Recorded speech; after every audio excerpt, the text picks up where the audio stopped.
Hi, my name is N Scottsdale Rd. I'm a cardiologist and integrative physician here in Scottsdale, Arizona. And today we're going to talk about Lyme disease. That's Lyme, and its co-infections. That's Ehrlichia, Babesia, Bartonella, and other infections. Now, I want people to understand that this is a disease that is now affecting millions, and there are probably about 200,000 cases reported a year, but I believe it's underreported. It's transmitted by a tick, by a flea, and by many, many, many more ways. So I think it's something that we all must think of, and the majority of traditional physicians do not. Now, where did Lyme first get diagnosed? It got diagnosed in Old Lyme, Connecticut in 1977. That's a while ago, okay? Now, unfortunately, there is no good gold standard for testing, and testing is in its infancy. Let me repeat that. There is no good gold standard testing, and testing is in its infancy, so it goes undiagnosed, okay? So it mimics over 350 medical conditions.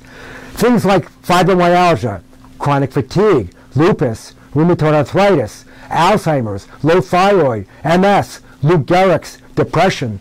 I want people to understand it affects every organ in your body. So we're talking about brain, muscle, nerve, heart.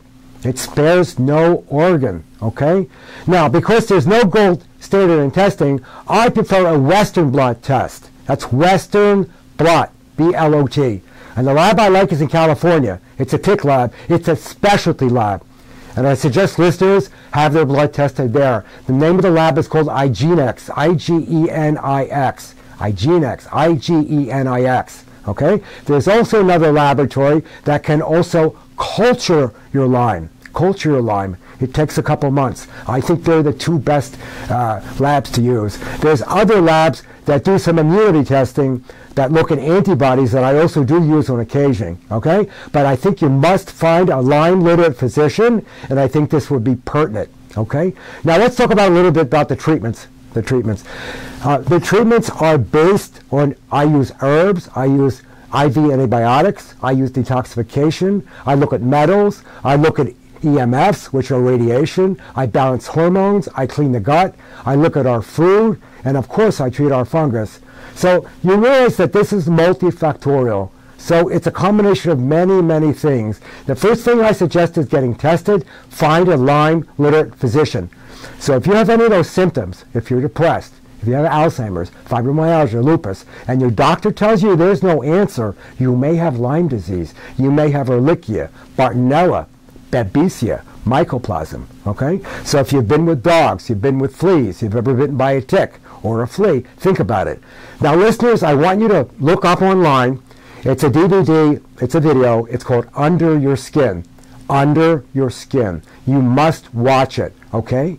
It's from many doctors in this country, and it's from many patients in this country. And it's real people and real doctors. It's the dilemma of Lyme disease. So I think along with herbs, antibiotics, detoxification, oxidative therapies, as well as looking at vitamins and hormones, as well as electromagnetic radiation and molecular testing, I think Lyme can be eventually conquered, okay? But it's an approach where you have to work with your doctor. So if you're interested, you want to learn more, please look me up on the web at DeanSilverMD.com. That's DeanSilverMD.com, or call us at 480-860-2030. That's 480-860-2030. Best in health. Thank you.